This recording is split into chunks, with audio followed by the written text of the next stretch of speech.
Hello guys, welcome to another vlog. आज दिन है 25 दिसंबर। क्रिसमस की बहुत बहुत शुभकामनाएं आपको।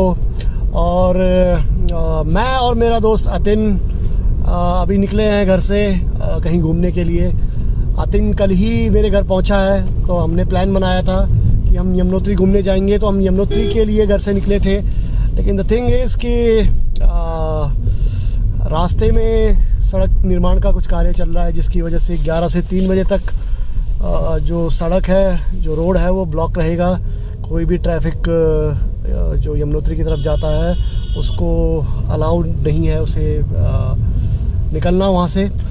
तो चूँकि हम घर से निकल चुके थे तो कहीं ना कहीं जाना था, तो अभी हम लाखा मंडल जा रहे हैं। लाखा मंडल भी अभी तक मैंने ब्लॉग में कवर नहीं किया है, तो दिखाते हैं आपको लाखा मंडल की ऐतिहासिक धरती आज, और लाखा मंडल का जो इतिहास है वो भी आपको थोड़ा सा ब्रीफ करते हैं। तो चलो आपको लाखा मंडल की सैर कराएं। स्टे विद अस और मिलते हैं आपको लाखा मंडल से।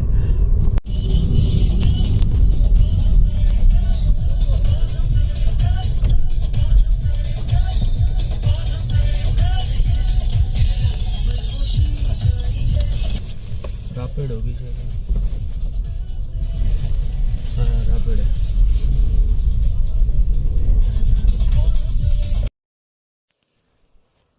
तो गाइस, हम पहुंच चुके हैं लाखा मंडल में, और जैसे कि आप मेरे पीछे देख सकते हैं, ये है लाखा मंडल का गांव।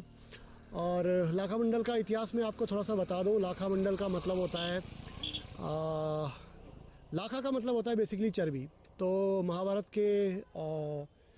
में एक अध्याय है जिसमें जब पांडव कौरवों को अपना पूरा राज्य खो देते हैं जुआ में, तो उनको वनवास जाना पड़ता है। और वनवास में ही एक समय ऐसा आता है जो समय उन्हें अज्ञातवास में बिताना पड़ता है। तो उसी समय के आसपास पांडव जो हैं वो इस धरती पर आए थे, और उन्होंने अपना अज्ञातवास इस धरती पर बिताया था। और उसी समय के आसपास दुर्योधन ने पांडवों को मारने के लिए, ताकि जब वो वनवास से लौटे तो उनको उनका राज्य वापस ना लौटाना पड़े, इसके लिए उनको मारने की योजना बनाई थी। और उसी योजना के अंतर्गत दुर्योधन ने विदुर से एक महल का निर्माण करवाया था, जो कि महल का जो मटेरियल था उसमें चर्बी का इस्तेमाल किया गया था, ताकि वो जिस पर आग लगाई जाए तो वो जल्दी वो आग पकड़ ले। तो लाक्ष का मतलब होता है चर्बी, और वो जो लाक्ष ग्रह बनाया गया था वो यहीं पे बनाया गया था। इसीलिए इस जगह को लाखा मंडल नाम से जाना जाता है। तो ये पांडवों की पावन धरती है, और हम आपको आगे दिखाएंगे कि जो एंशियंट रूइंस हैं, जो पांडव काल की जो मूर्तियां हैं, पांडव काल की जो गुफाएं हैं, वो पुरातत्व विभाग को यहाँ से रिट्रीव की गई हैं। तो वो पुराने मंदिर आपको दिखाएंगे। तो स्टे विद अस और फिर आपको दिखाते हैं एंशियंट रूइंस ऑफ महाभारत।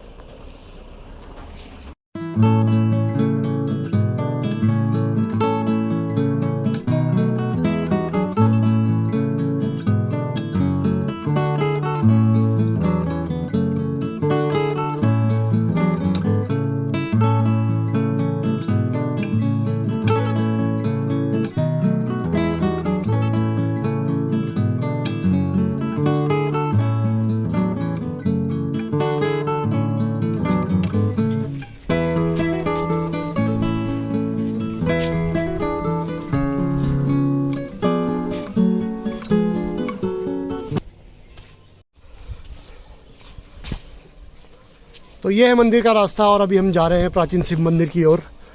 और जैसा कि आप देख सकते हैं, काफ़ी लोग यहाँ पे इस धरती को विज़िट करने आते हैं,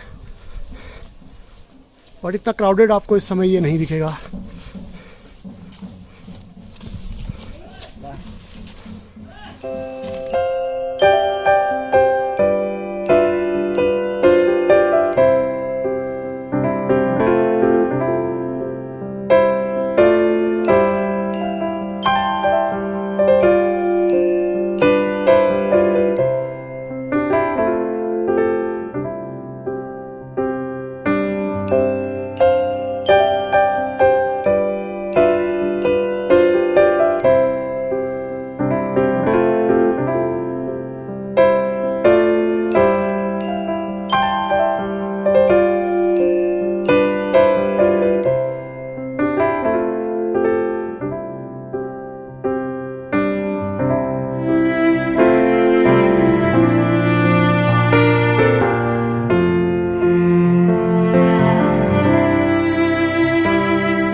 ये पत्थरों से बनी शिवलिंग आप देख रहे हैं, ये कई सौ वर्षों से इसी तरीके से यहाँ पे पड़ी हुई हैं। और स्थानीय लोगों और स्थानीय पुजारी से हमें जो जानकारी मिली है उसके हिसाब से इस निर्माण में बहुत ही कम मिनिमल काम किया गया है रिपेयरिंग का। हल्का फुल्का सीमेंट आपको देखने को मिल सकता है जो कि पुनर्निर्माण में इस्तेमाल किया गया है, लेकिन जो पुराना जो मंदिर है वो अभी भी ठीक उसी यथा स्थिति में बना हुआ है। और इसमें जो ईंटें हैं इनके बीच में आपको किसी भी प्रकार का कोई ऐसा एडेसिव नज़र नहीं आ रहा है, लेकिन इन ईंटों को बहुत ही लेज़र प्रिसीजन के साथ काटा गया है और एक दूसरे के साथ ये इस तरीके से कनेक्टेड है कि इनको ज़्यादा मे बी अगर किसी तरीके का एडेसिव यूज किया गया होगा, लेकिन वो भी हमें उसकी कोई जानकारी नहीं है कि ये किस तरीके से एक दूसरे से चिपकी हुई है। और ये देखने में बहुत ही खूबसूरत लगता है और इसका जो निर्माण है वो उसमें आपको हमारे जो पुराने पूर्वज थे उनकी कारीगरी, उनका टैलेंट आपको नज़र आ रहा होगा कि किस तरीके से पत्थरों को काट कर ये ईंटें बनाई गई होंगी और इनको ऐसे अरेंज करके एक पूरे मंदिर का निर्माण कर दिया गया है। तो बेसिकली ये जो पूरा मंदिर है ये भगवान शिव को समर्पित है। और ये जो स्तूपा आपको दिख रहा है, ये स्तूपा चूँकि वैसे तो लगता है कि ये पूरी तरीके से कंप्लीट है, लेकिन थोड़ा सा ऊपर का भाग जो है वो खंडित नज़र आता है। और स्थानीय लोगों से हमें जानकारी मिली है कि मुग़लों के समय पे इस मंदिर को थोड़ा बहुत क्षति पहुंचाई गई थी, लेकिन फिर भी यह मंदिर अभी तक पूरी प्रिस्टीन पूरे यथा स्थिति में बना हुआ है। ये सभी मूर्तियाँ और शिवलिंग जो आपको नज़र आ रहे हैं ये सब खुदाई में निकले हैं, जो कि पांडव काल से इसी तरीके से यहाँ पे मौजूद हैं। ये मंदिर परिसर जो आपको नज़र आ रहा है बहुत ही साफ़ सुथरा और नीट एंड क्लीन है। राज्य सरकार और भारत सरकार की तरफ से इस राजकीय संपत्ति को सुरक्षित रखने में बहुत ही सराहनीय कार्य किए जा रहे हैं, जिससे कि हमारी इन पुरानी धरोहरों को बचाया जा सके। स्तूप के चारों ओर ये लाल रंग की ईंटें नज़र आ रही हैं, इनके बीच पे भी मुझे सीमेंट सा कुछ नज़र आ रहा है जो कि पुनर्निर्माण के समय इस्तेमाल किया गया होगा। अब मुझे इस चीज़ की जानकारी तो नहीं है, पुख्ता जानकारी तो नहीं है, लेकिन शायद ये लाल ईंटें भी महाभारत काल की ही होंगी, या महाभारत काल नहीं तो बाद में जो राजा महाराजा हुए हैं उन्होंने इस स्तूप को संरक्षित करने के लिए इसके बाद ये घेराबंदी की गई होगी।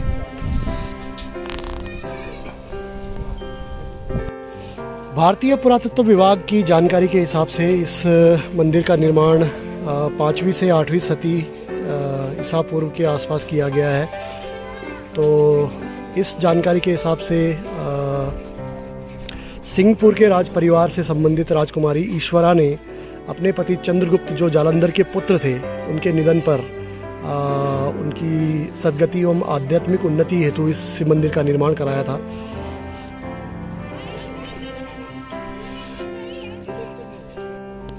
मंदिर में लगी ईंटों पर आपको कुछ कलाकृतियां नज़र आ रही हैं, जो कि जब मंदिर बना होगा उसी समय पे उकेरी गई है।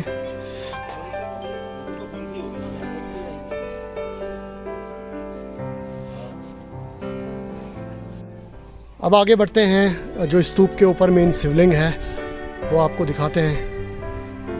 ये स्तूपा सीढ़ीनुमा स्ट्रक्चर में बना हुआ है और इसके ऊपर आपको नज़र आ रही है जो मेन शिवलिंग है, जिसके चारों ओर ये कुछ पिलर्स बने हुए हैं। तो पॉसिबली ये एक पूरा स्ट्रक्चर रहा होगा एक समय पर, क्योंकि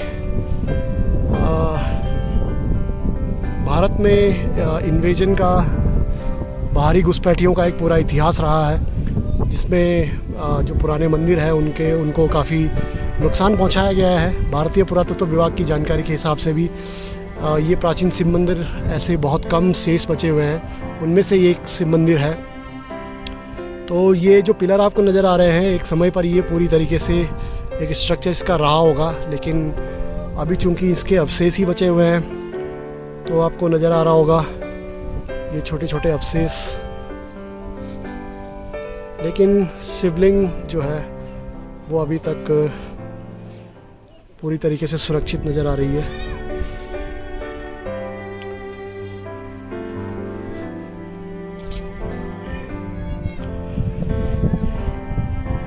ये शिवलिंगों की एक श्रृंखला आपको नज़र आ रही है जो कि पूरी तरीके से पत्थरों से निर्मित है, और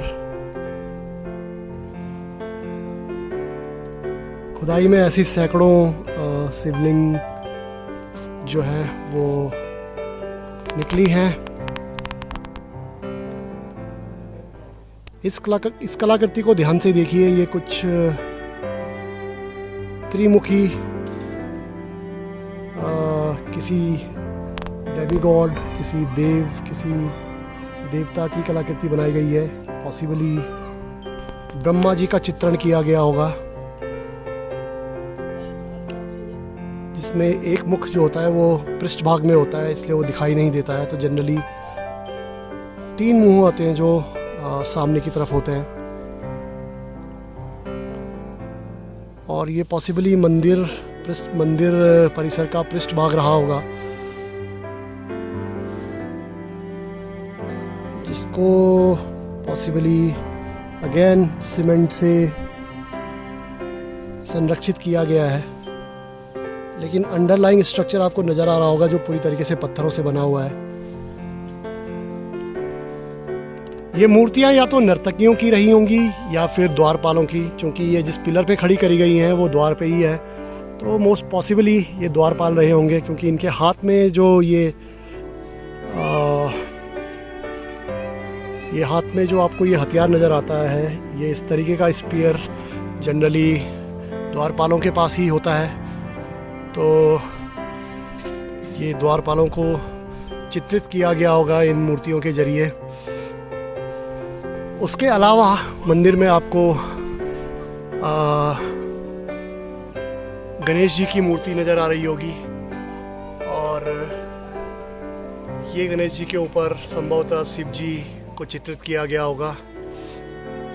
साथ ही इस मूर्ति में आप देख सकते हैं ये माता दुर्गा को चित्रित किया गया है, जिसमें इनको माता दुर्गा को महिषमर्दिनी रूप में दिखाया गया है। आप देख सकते हैं कि त्रिशूल से माता दुर्गा महिषासुर का वध कर रही हैं।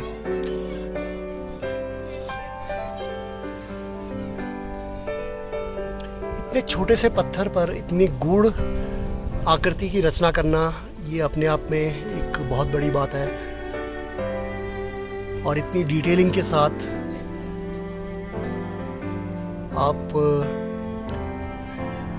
इनकी धोती में पड़ी सलवटें और इनकी माला में जो मूंगे नज़र आ रहे हैं वो तक आप देख सकते हैं।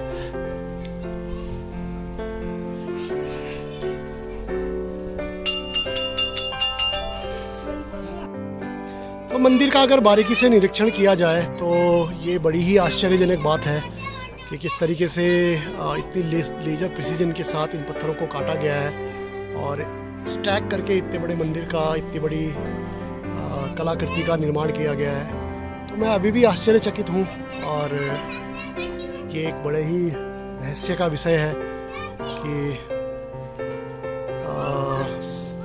वैज्ञानिक रूप से इतनी उन्नति ना होने के बावजूद भी हमारा पुराना इतिहास कितना सुदृढ़ रहा होगा।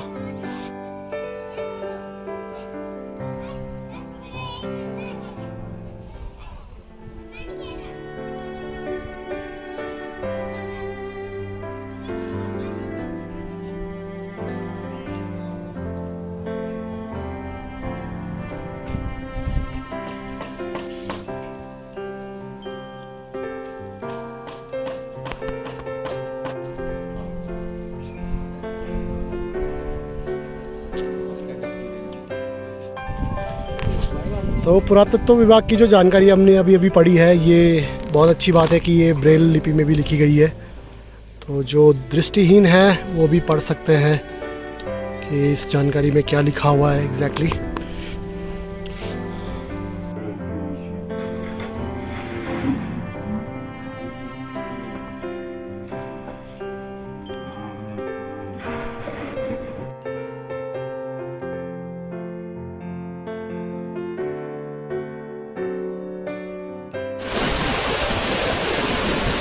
ये मछली का जाल तैयार किया जा रहा है और इसको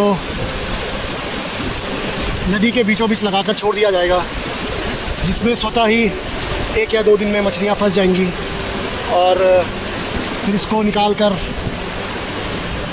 मछलियाँ पकड़ ली जाएंगी।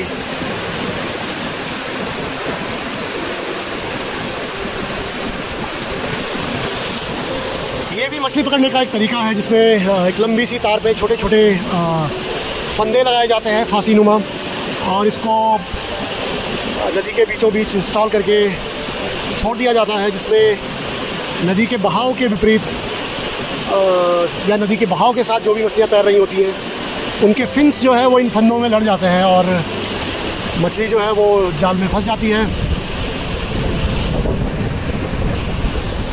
हम लोग घर निकल ही रहे थे कि तभी हमें ये महाशय दिखाई दिए जो ये जाल को लगा रहे हैं, तो इट कॉट आवर अटेंशन।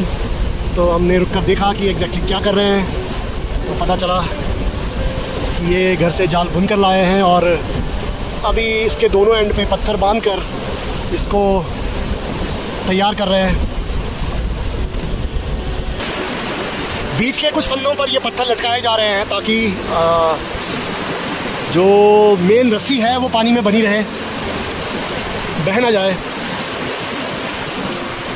और ये दूसरी साइड पे कुछ बच्चे यहाँ पे भी फिशिंग कर रहे हैं।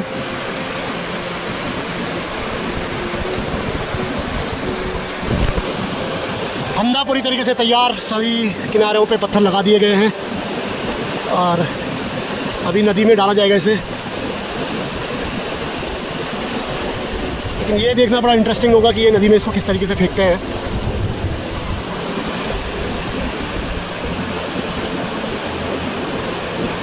तो फंदा नदी में फेंक दिया गया है और फिंगर क्रॉस्ड कि ये पूरी तरीके से सही लग गया होगा। उसका एक किनारा चूंकि उनके हाथ में है तो ये इसको खींच सकते हैं आराम से।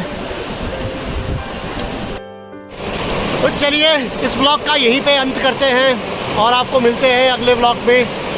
तब तक के लिए नमस्कार, अपना ख्याल रखिएगा और happy Christmas, happy new year, peace out.